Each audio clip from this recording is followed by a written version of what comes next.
Le désherbage alternatif des céréales repose sur l'activation de leviers agronomiques préventifs et curatifs.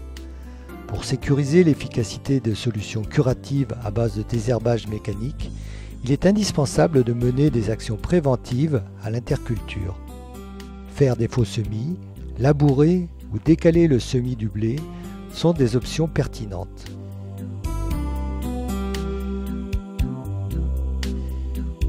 À l'interculture, pour gérer le salissement des parcelles, on pratique beaucoup de faux semis. Donc on alterne le passage des outils à disque et à dents. Comme on est équipé de matériel en CUMA, donc en fonction de la disponibilité du matériel, on réalise 1, 2 voire 3 faux semis, ça dépend. Tout dépend de l'année et des conditions climatiques. Cette technique permet de diminuer le stock semencier des graines à germination automnale, comme le vulpin ou le régras, adventices difficiles à détruire dans le blé.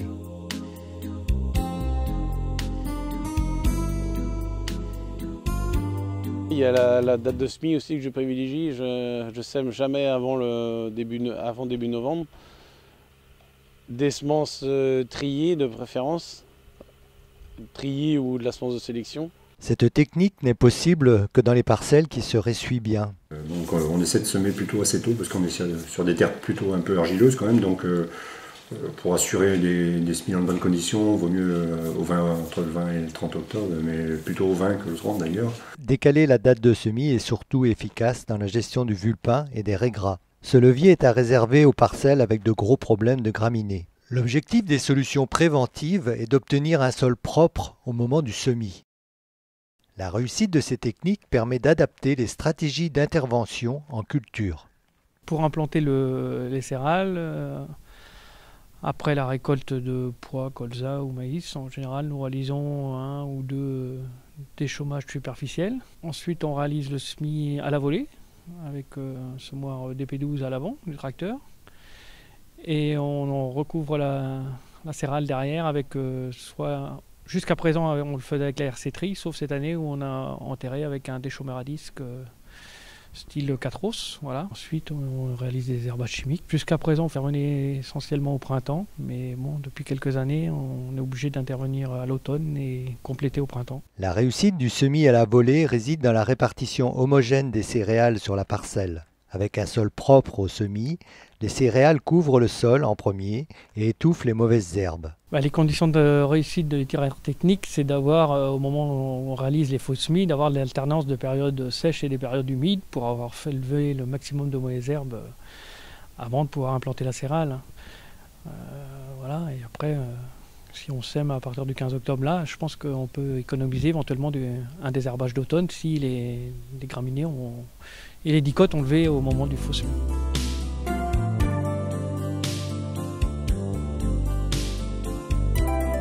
À date de semis normale, pour avoir un sol propre à l'automne, le labour est une solution.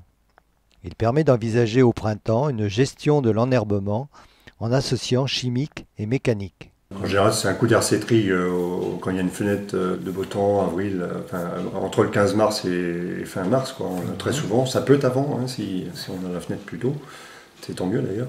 Associer le chimique et le mécanique est une solution à manier avec prudence. Plus les passages mécaniques sont précoces, plus ils seront efficaces. Mais les fenêtres d'intervention en hiver sont rares. La stratégie tout mécanique peut être envisagée à condition de mettre en œuvre tous les leviers préventifs. Rotation, faux semis, labour, date de semis tardive. Donc après labour et semis en combiné. Puis du coup après sortie d'hiver, souvent fin février, début mars. Là j'interviens avec un désherbage mécanique, donc là où rotative, et dans les 24 à 48 heures, un passage de RC Tri. Les stratégies tout mécaniques reposent sur la complémentarité de différents outils à plusieurs périodes. Les passages doivent être réalisés très précocement et peuvent être répétés jusqu'au début de la montaison. Sans solution de recours, il faut profiter de la moindre fenêtre climatique dès les premières levées au printemps. La réussite de cette technique est dépendante des conditions de l'année et est plus facile à mettre en œuvre sur des sols ressuyant rapidement. Pour un désherbage durable des céréales, il faut combiner les leviers préventifs et curatifs. La mise en œuvre des leviers agronomiques permet de limiter les interventions en culture. Effectuée en période hivernale, la réussite du désherbage est plus aléatoire avec des solutions mécaniques.